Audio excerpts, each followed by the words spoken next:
أي حساب فيسبوك بطريقة سهلة. لكن إخواني في الله يجب أن توظفوا بعض التركيز والذكاء لإنجاح هذه المهمة.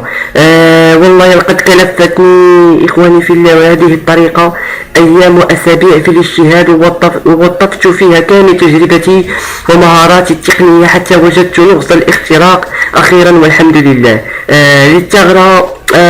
هذه الثغرة أحبائي 100% حصرية، ويسعدني أن أكون أول شخص يعثر على هذه الثغرة وأول شخص يقوم بشرح طريقة اختراق حسابات الفيسبوك بطريقة سليمة وبدون برامج. للإشارة إخواني في الله أتوسل إليكم أن لا تقوموا بسرقة حسابات أشخاص يعني مسلمين ولم يفعلوا لكم شيئا. أرجوكم لأني لا أقدر على ذنب أحد. قم باختراق حسابات الناس الذين يوسخون سمعة الإسلام وديننا الحنيف، أو أشخاص يرفعون صور إباحية أو شيء مثل هذا القبيل إلى آخره. الآن نبدأ على بركة الله وأصغوا إلي جيدا.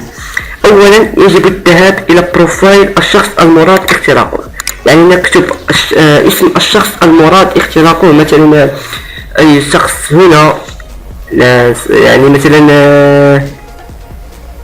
مثلا صالمون علوي.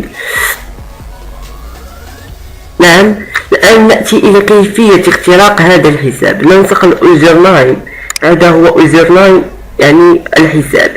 يجب يعني مع العلم يمكن أن يكون أرقام هنا، يعني يمكن أن يكون أرقام. الآن إذا كان أرقام أنسخ، إذا كانت يعني اسم أنسخ. نضغط على نسخ، ننسخ الكود ونذهب لعمل، يعني نذهب لبيت القصيد. نعم، نخرج نسجل الدخول. نعم، لكي نشرح الطريقة. هنا ننسق يعني اليوزر نايم والأرقام ونضغط على تسجيل الدخول، يعني سيطلب منا يعني هنا نضغط على نسيت كلمة المرور أو أبلي مود باس. نعم، نضغط على هذا الخيار. نعم، اصغوا إلي جيدا كما قلت لكم. نعم، هنا نقوم بإلصاق اليوزر نايم. نعم إخوتي في الله، نقوم بإلصاق اليوزر نايم ونضغط على تحت. ننتظر بعض الشيء. نعم إخواني في الله، هنا يطلب منا يعني أين يرسلوا لك كلمة المرور لتعريف الحساب وللدخول إلى الحساب، هل عن طريق الإيميل أو عن طريق يعني رسالة نصية على الهاتف. ونحن لا نعرف الإيميل ولا نعرف أي الباسبور، يعني الباسورد عفوا، لا نعرف أي إيميل ولا نعرف الباسورد. لهذا نقوم بفك شفرة هذا الطلب لكي نستخرج الإيميل والباسبور يعني والباسورد عفوا والباسورد الخاص بهذا الحساب بدون هذه الطريقة. يعني هذا كله عن طريق كود أو عن طريق ثغرة. لهذا قمت بإنشاء كود يعني كلفني الكثير والله من الوقت وأرهقني كثيرا كما ذكرت سابقا. لهذا سأحميه إن شاء الله من السرقة، يعني لكي يبقى بحقوق ملكيتي الخاصة.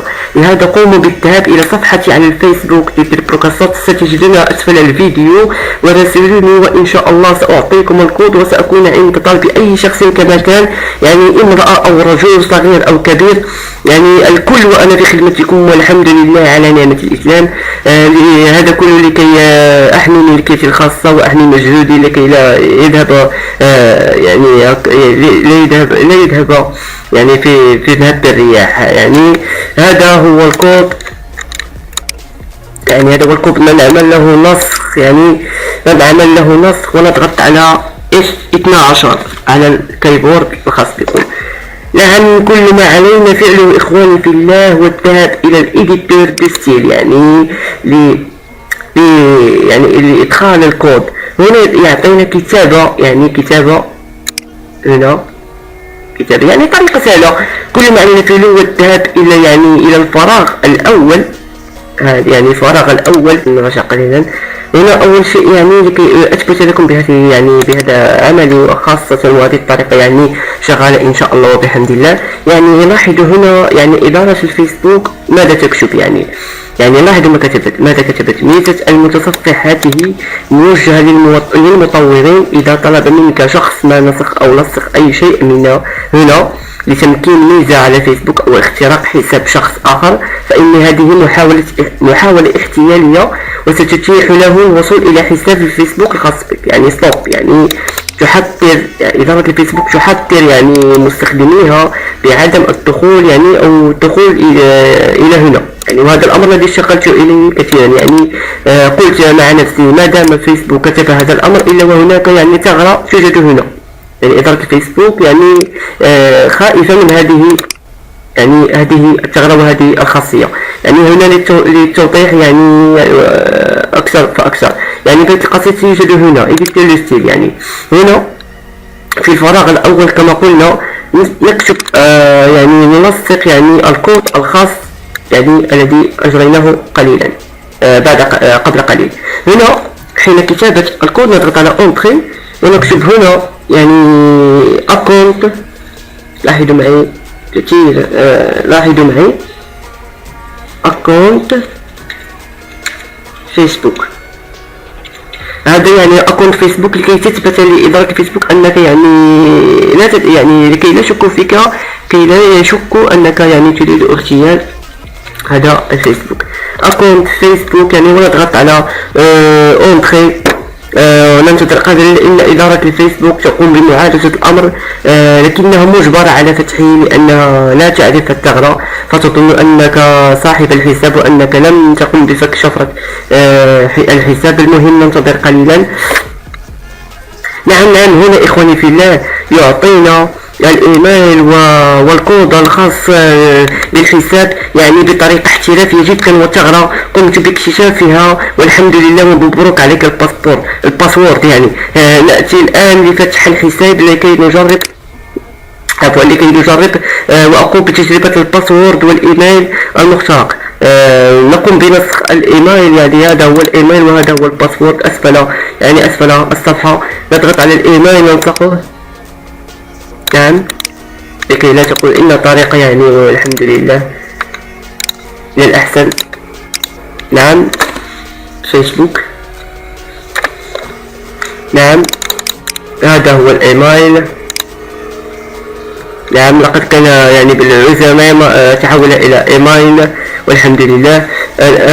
نضغط على الباسورد يعني باللون الأخضر.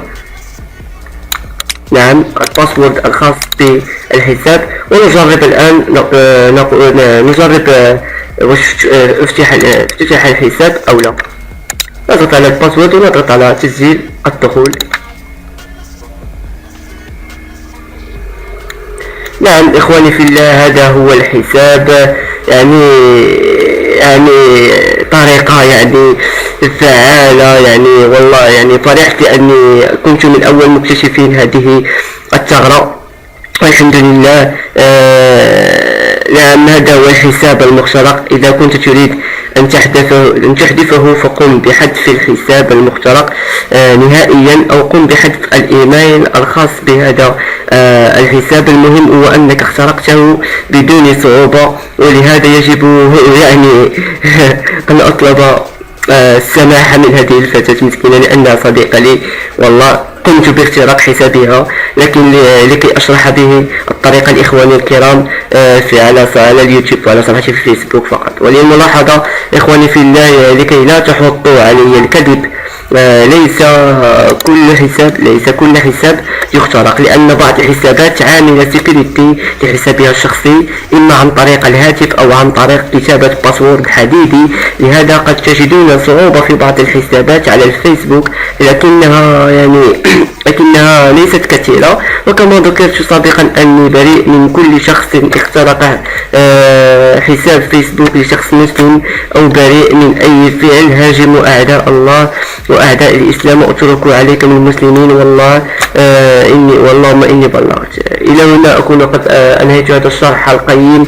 إذا أعجبك الفيديو اضغط على لايك وأعمل شير أو بارتاجي ونشر هذا الفيديو لكي احتراما لمجهوداتي. يعني والله تعبت كثيرا في هذا الكود يعني ولتذكير الكود ستجدونه على صفحتي على الفيسبوك، يعني راسلوني وإن شاء الله في دقيقة سأرد عليكم وأعطيكم الكود إن شاء الله كامل مكمول إن شاء الله لتقوموا بفعل هذا الأمر. ويعني والله لا يضيع أجر من أحسن عمله.